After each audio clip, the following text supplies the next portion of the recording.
لله الحمد لله وحده والصلاة والسلام على من لا نبي بعده ولا رسول بعده ولا كتاب بعد كتاب الله ولا أمة بعد أمة محمد صلى الله عليه وسلم صاحب التاج والمعراج الذي أرسله إلى الناس كافة بشيرا ونذيرا وداعيا إلى الله بإذنه وسراجا منيرا.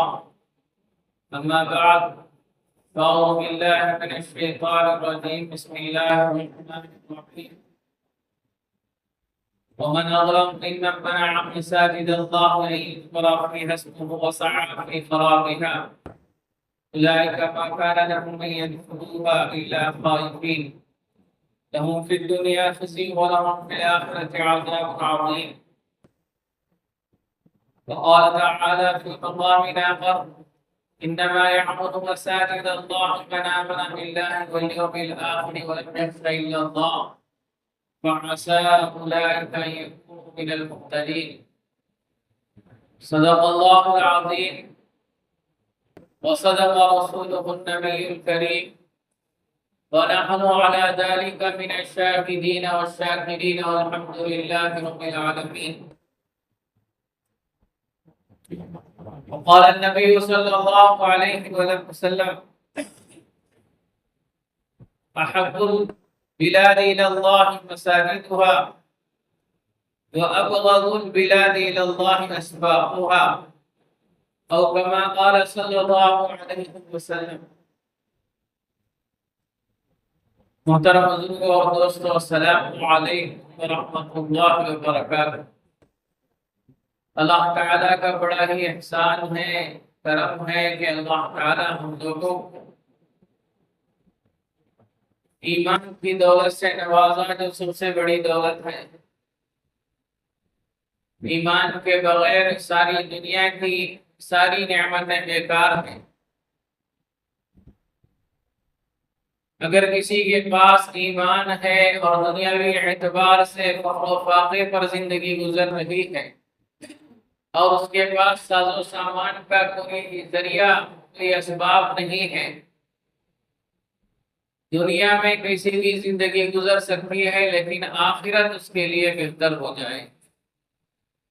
اس کے مقابل اگر کوئی آدمی دنیاوی اعتبار سے ہر قسم کے آسائشیں، ہر قسم کی راحت و آرام کی چیزیں اس کے پاس میسر ہیں، بہت سے بنگلے، بہت سے بینک بیلنس اس کے پاس ہے، لیکن ایمان نہیں ہے، تو یہ مختصر زندگی تو خوشیوں میں گزر جائے گی، لیکن آخرت کی جو لامحدود زندگی ہے، کبھی ختم نہیں ہونے والی زندگی ہے، وہ زندگی برباد ہو جائے گی. اور انسان جو پیدا کیا گیا ہی ہے اللہ کی عبادت کے لیے، آخرت میں جنت کو اپنے حصے میں لانے کے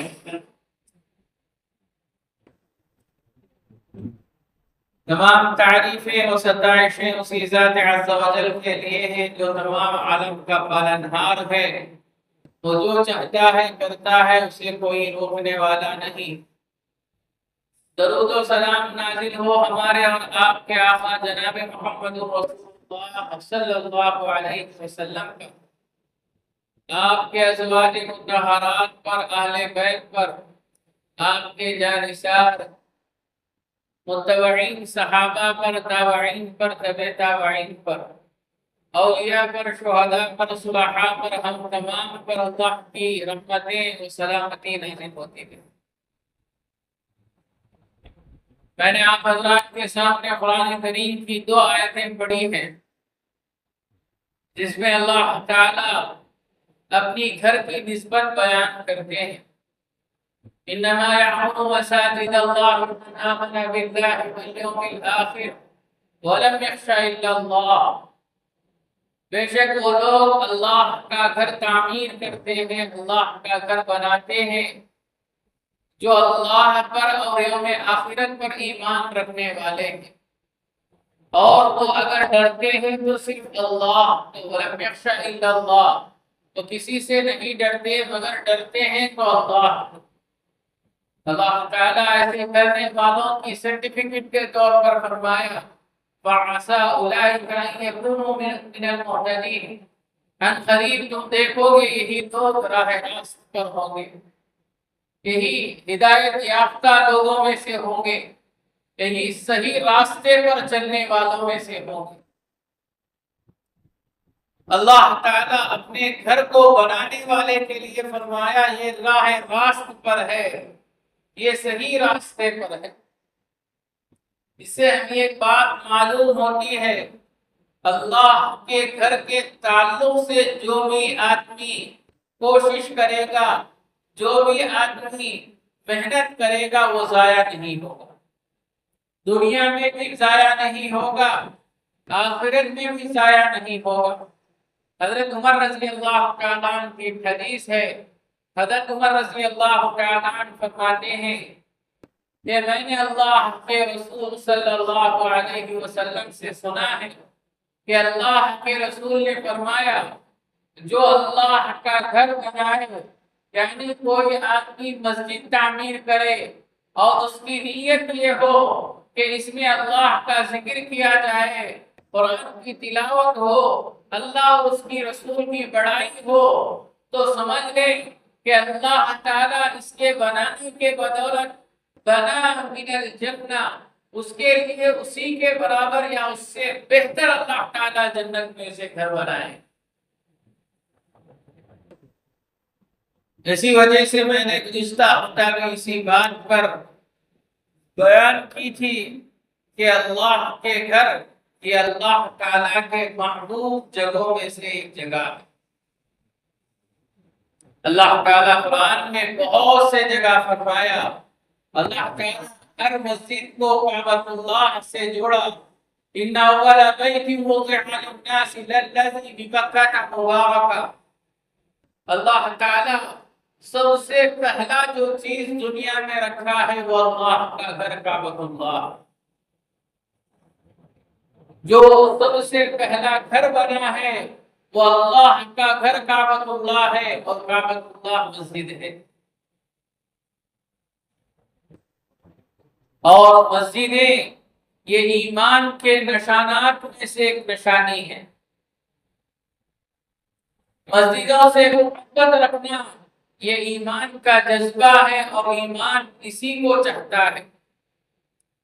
لیکن مسجدوں کو روکنا، مسجدوں سے لوگوں کو روکنا اور مسجدوں کو ناپاک کرنا، مسجدوں کے ساتھ برا برتاؤ کرنا، یہ اللہ تعالیٰ کے ناراضگی کا سبب ہے۔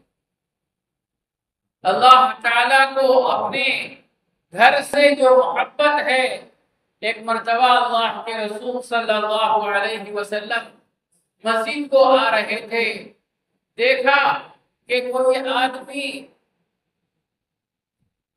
تھوک کر مسجد کی طرف اپنے تھوکنے کی جگہ مسجد کو بنایا اور مسجد کی دیوار سے تھوک دیا۔ اللہ کے رسول کے چہرے کا رنگ بدل گیا، اللہ کے رسول غصے میں آ گئے، اور اللہ کے رسول نے فرمایا یہ اللہ کے گھر ہیں، اسے پاکیزہ رکھو، اس کو خوشبو سے معطر کرو، اسے گندا نہ کرو۔ کتابوں میں لکھا ہے کہ اللہ کے رسول خود اس تھوک کو کریچ کر نکالا اور صحابہ سے فرمایا اگر آپ کے پاس کسی کے یہاں خوشبو ہے تو لا کر دیں۔ اللہ کے رسول نے خوشبو لیا اور اس جگہ پر لگایا جو ایک آدمی وہاں تھوک کر گیا تھا۔ اس سے بات معلوم ہو رہی ہے کہ مسجد پاکیزہ رکھنا بھی ایک انسان اور ایک مسلمان کا ذریعہ ہے اور ضروری ہے، اور ہر ایک اپنے آپ کو یہ سمجھے کہ مسجد میرے لیے بھی اللہ کا گھر ہے، مسجد کا ہر کام میرے لیے بھی ہے، اس لیے کہ یہاں کی جو خدمت ہے یہ آخرت کا ذریعہ بن رہا ہے۔ یہ جنت کا ذریعہ بن رہا ہے، یہ جنت میں ہمارے لیے اجر و ثواب اور درجے بلند کر رہا ہے۔ اور فرمایا وَمَنْ أَظْلَمُ مِمَّن مَنَعَ مَسَاجِدَ اللَّهِ، اس سے بڑا ظالم کون ہوگا جو مسجد کو آنے سے روکے۔ وَسَعَى فِي خَرَابِهَا، وہ دیکھ لے گا اپنی بربادی کو دنیا ہی میں۔ فرمایا کوئی آدمی نماز پڑھ رہا ہے تو اسے کبھی نہ روکے، چاہے وہ کیسے بھی نماز پڑھے۔ آپ اگر بولنا ہے تو نماز کے بعد بولے۔ اگر کوئی آدمی مسجد کو آ رہا ہے تو آپ کے کوئی عمل کی وجہ سے وہ نہ روکے۔ بسا اوقات ایسا ہوتا ہے کہ ہم زبان سے اسے نہیں روک رہے ہیں، نماز کا وقت ہے لیکن ہم اس کو کوئی اور کام کی طرف لے جا رہے ہیں۔ دیکھنے میں تو ہمارے زبان، ہمارا ارادہ، ہمارا سوچ بھی نہیں ہے کہ ہم مسجد سے اسے روکیں، لیکن ہمارا عمل یہ ہو رہا ہے کہ وہ مسجد سے جانے سے رک رہا ہے اور اس کا سبب ہم بن رہے ہیں۔ فرمایا یہ چیز بھی مسجد کو روکنے والوں میں شامل ہو۔ وَسَعَى فِي خَرَابِهَا، وہ دیکھے گا اپنی دنیا ہی میں اس کے ذلیل اور رسوا ہونے کو۔ اور جو حضرات مسجد کو چاہے ایمان والا ہو چاہے غیر ایمان والا ہو، اگر وہ مسجد سے روک رہا ہے تو اللہ تعالیٰ کے عذاب کو دعوت دے رہا ہے، اللہ کے عذاب کو پکار کر دے رہا ہے، اللہ کے عذاب کو بلا رہا ہے۔ ایک تو ہے محبت مسجدوں سے، ایک تو ہے محبت مسجد سے تعلق سے، دوسری چیز ہے مسجد کو آباد کرنے سے۔ دوسرا سبب اور دوسرا جو ذریعہ ہے وہ یہ کہ مسجد کو ہر ہمیشہ آباد کرے اور کوشش کرے کہ آبادی میں ہمارا بھی کچھ وقت لگ جائے، ہمارے ذریعے سے بھی کوئی مسجد کو آنے والا بن جائے، ہمارے وجہ سے بھی کوئی آدمی اللہ کے سامنے سجدہ ریز ہونے والا ہو جائے، ہمارے وجہ سے بھی کوئی آدمی اللہ کا محبوب اور اللہ کا قریب ہو جائے۔ اور یہ مسجدیں، یہ علامتیں، یہ نشانیاں ہیں اللہ کے۔ اور فرمایا جیسے دنیا والوں کو آسمان کے تارے جیسے نظر آتے ہیں، ویسے آسمان والوں کو مسجدیں اور مسجد میں رہنے والے چاروں سے زیادہ چمکدار نظر آتے ہیں۔ جیسے کوئی آدمی موسم میں جا کر جب کھلی آسمان ہو اور بہت سے تارے ہوں تو اسے جیسی خوشی محسوس ہوتی ہے، وہ دیکھتا ہے۔ الغرض بات تو الگ ہے کہ آج لوگ آسمان کی طرف دیکھنا بھی چھوڑ دیے، جب سے ایک مصیبت ہاتھ میں آئی اس کے علاوہ کہیں کسی کی نظر ہی نہیں جاتی۔ الغرض آسمان کو جب بندہ ستاروں سے بھرا ہوا دیکھتا ہے تو اسے خوشی محسوس ہوتا ہے۔ فرمایا ویسے ہی آسمان والوں کو مسجدیں دکھی جاتی ہے اور مسجدیں آباد ہونے والے اعمال دکھتے ہیں، مسجدیں آباد ہوتی ہیں تو فرمایا کہ آسمان والے خوش ہو جاتے ہیں، فرشتے فرماتے ہیں ہمارا جو مقصد ہے وہ یہاں ہے۔ اور اللہ کے رسول صلی اللہ علیہ وسلم کے زمانے میں مسجدیں ہی سب کچھ ہوتی تھی۔ خوشی ہو تو مسجد کو آنا پڑتا تھا، غم ہو تو مسجد کو آنا پڑتا تھا، قرآن سیکھنا ہو تو مسجد کو آنا پڑتا تھا، جہاد کا کوئی معاملہ آتا تو مسجد کو آنا پڑتا تھا، دنیا کا جو بھی امور ہوتا تھا اللہ کے رسول نے اسے مسجد کی طرف نسبت کیا اور مسجد کو اس کا اصل جگہ بنایا۔ فرمایا کہ جو بھی چیزیں تم ماننا ہے، جاننا ہے، آئیں اور اللہ کی گھر سے اسے لے کر جائیں۔ حضرت ابو ہریرہ رضی اللہ تعالی عنہ فرماتے ہیں کہ میں ایک مرتبہ بازار کی طرف مدینے میں پہنچا کہ لوگ اپنے اپنے کام میں مشغول ہیں، کوئی خرید رہا ہے، کوئی بیچ رہا ہے، کوئی کچھ لا رہا ہے۔ تو میں نے اعلان کیا، آپ لوگوں کو کیا ہوا کہ اللہ کے رسول کی وراثت مسجد میں بڑھ رہی ہے اور تم لوگ دنیا کے کاموں میں مشغول ہیں۔ اعلان سننا تھا، مدینے کا بازار خالی ہو گیا، پورے کے پورے مسجد کو چلے گئے۔ جا کر کیا دیکھتے ہیں کہ ایک صحابی بیٹھ کر کسی کو قرآن سکھا رہے ہیں، ایک صحابی بیٹھ کر کسی کو حدیث پڑھا رہے ہیں، ایک صحابی بیٹھ کر کہیں ذکر و دعا میں مشغول ہیں۔ یہ تمام اعمال دیکھ رہے ہیں۔ بعضوں نے ابو ہریرہ سے پوچھا، آپ نے کیوں کہا کہ مسجد میں اللہ کے رسول کی وراثت بڑھ رہی ہے، لیکن یہاں تو تلاوت حدیث کا درس اور ذکر و دعا ہی ہو رہا ہے؟ فرمایا یہی تو عمل اللہ کے رسول کی وراثت ہے، یہی اعمال تو اللہ کے رسول کی وراثت ہے کہ حدیث سیکھنا یہ اللہ کے نبی کی وراثت ہے، قرآن پڑھنا، قرآن سیکھنا یہ اللہ کے رسول کی وراثت ہے، ذکر اللہ میں مشغول ہونا یہ اللہ کے رسول کی وراثت ہے، دعا میں مشغول ہونا یہ اللہ کے رسول کی وراثت ہے۔ اصل میں بیان کر رہا تھا، یہ بتا رہا تھا کہ اللہ کے گھر یہ سب سے بہترین جگہ ہے اور اللہ کے نزدیک اس سے زیادہ کوئی محبوب جگہ نہیں ہے۔ اما عائشہ فرماتی ہیں اللہ کے رسول نے فرمایا اللہ تو سب جگہوں میں زیادہ محبوب جگہ اللہ کے گھر ہے، اور آگے فرمایا سب سے مبغوض جگہ اللہ کو جو ناپسندیدہ ہے وہ بازار ہے۔ لیکن سوچنے کی ضرورت ہے، آج ہم جتنا بازار کو آبادیوں سے بھرا دیکھتے ہیں اس سے ایک حصہ بھی مسجد بھرا ہوا نہیں ہے۔ یہ بڑی افسوس کی بات ہے کہ ہمیں بازار آباد کرنا آ گیا لیکن مسجد آباد کرنا ابھی نہیں آیا۔ ہم بے بار سمجھانے والے ہو گئے لیکن اللہ اور اس کے رسول کو پہچان کرانے والے نہیں بنے۔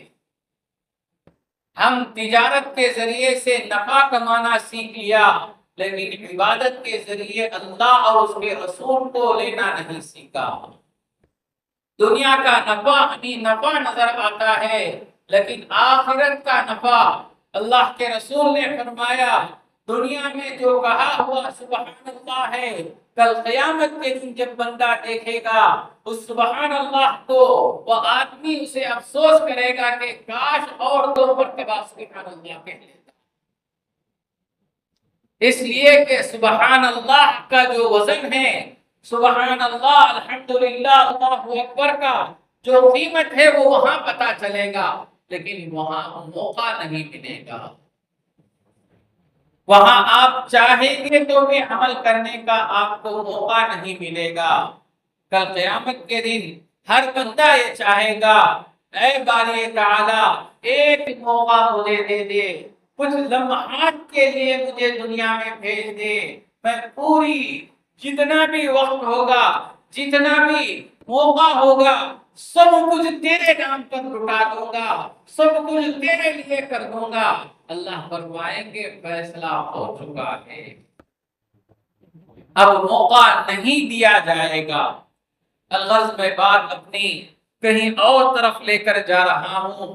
اصل بتانا یہ تھا کہ مسجدیں آباد رہنا یہ ایمان والے کا کام بھی ہے اور ایمان والا کرتا بھی ہے، اور مسجد کو ویران کرنا یہ غیروں کا کام ہے۔ ایسے ہی کچھ سال پہلے ہماری ایک مسجد تھی جسے بابر مسجد کہتے ہیں۔ بابر جو بادشاہ تھا اس نے بنائی تھی، اس کے وزیر میر صادق یا میر عمر جس کا نام ہے، اس نے یہ مسجد بنائی تھی، اور اس گھر 400 سال تک عبادت اور اذان ہو رہی تھی، لیکن لوگوں نے مسجد میں آنا چھوڑ دیا، مسجد میں نماز پڑھنا چھوڑ دیا۔ تو 1950 میں سب سے پہلے ایک فرقہ آ کر، ایک غیر مذہب والا آ کر کہنے لگا کہ یہ ہمارا رام پیدا ہونے والا جگہ ہے، اور 80 پر 8 میں یہ بات کورٹ پر پہنچی۔ 90 پر 2 میں ایک شرارت اور شریر قسم کے لوگوں نے اس گھر کو ختم کر دیا، اس گھر کو توڑ دیا، جو ہندوستان کی شان تھی، اور ہندوستان کے سب سے بڑے گھروں میں سے اللہ کے وہ گھر تھی۔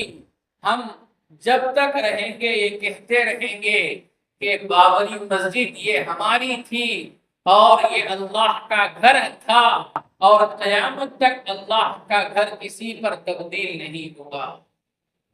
لیکن افسوس، ہمارے مسجد سے دور ہونے کی وجہ سے، ہم لوگ مسجد کو چھوڑنے کی وجہ سے حال یہ ہوا کہ 2019 میں کورٹ نے سب سے پہلے 3 باتوں کو رکھا، اور 3 باتوں کو رکھ کر آخر میں جو فیصلہ دیا وہ بھی بالکل غلط تھا۔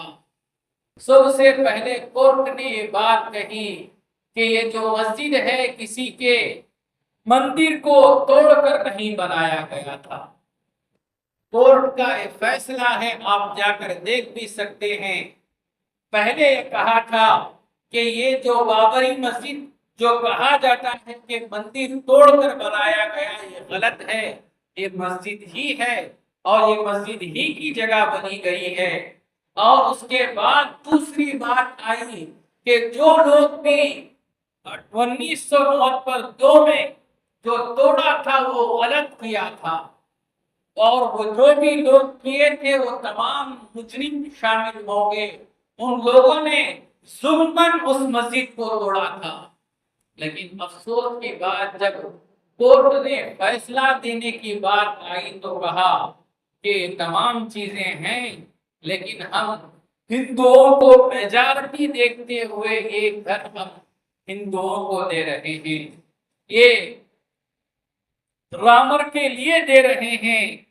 یاد رکھیں، یہ اگرچہ کہ آج دے دیے ہیں، لیکن زمانہ یاد رہے گا، جب تک ہم رہیں گے، ہماری نسلیں رہیں گی، ہماری اولاد کے اولاد رہیں گے، اس وقت تک بھی ہم کہتے رہیں گے بابری مسجد یہ ہماری تھی اور ہماری رہے گی۔ اللہ تعالیٰ کل قیامت کے دن اللہ کے گھروں کو شمار کیا جائے گا تو بابری مسجد کو بھی ان اللہ کے گھروں میں ہی شمار کیا جائے گا۔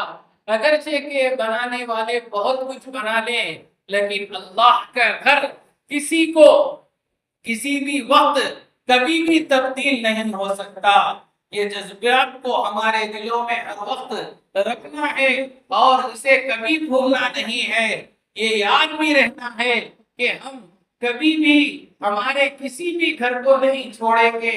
اس وقت ہی بعضوں نے کہا تھا یہ ابتدا ہے، آپ لوگ لڑے، آپ لوگ جھگڑے، اس فیصلے کو قبول نہ کریں، لیکن بعضوں نے کہا کہ ایک مسجد سے کیا ہوگا، چھوڑ دو، آج ایک مسجد جائے گا تو کل کئی مسجدیں بن جائے گی۔ لیکن افسوس اس وقت کے لوگوں کا جو اس وقت عام بات کر کے چھوڑ دیا تھا، آج وہی لوگ ہر مسجد میں مندر تلاش کر رہے ہیں، ہر اللہ کے گھر میں، ہر درگاہ میں آج لوگ مندروں کو تلاش کر رہے ہیں۔ کوئی کہہ رہا تھا کہ یہ کسی اور کا مندر تھا، اس پر مسجد بنایا گیا، کوئی کہتا ہے کہ کوئی اور کا مندر تھا جس میں درگاہ بنایا گیا۔ آج ہم اپنی آنکھوں سے دیکھ رہے ہیں، اس لیے ہمارے اوپر ایک ضروری چیز ہے کہ ہم اللہ سے دعا کریں کہ اللہ تعالیٰ امن و امان کے ساتھ پورے اسلام اور پورے مسلمانوں کو اور خاص کر ہندوستان کے مسلمانوں کو اللہ عافیت کی زندگی عطا فرمائے۔ اللہ تعالیٰ اپنے اعتبار سے اپنی گھر کی حفاظت فرمائیں گے اور ہم لوگوں کو اس کا سبب بنائیں۔ اللہ تعالیٰ کہنے سننے سے زیادہ خود کہنے والا زیادہ محتاج ہے، اسے اور تمام کو عمل کی توفیق عطا فرمائے۔ ہم لوگوں کو موت تک مسجد کو آباد رکھنے، پانچوں وقت کی نماز مسجد میں آ کر پڑھنے کی توفیق عطا فرمائے۔ آمین وآخر دعوانا الحمدللہ۔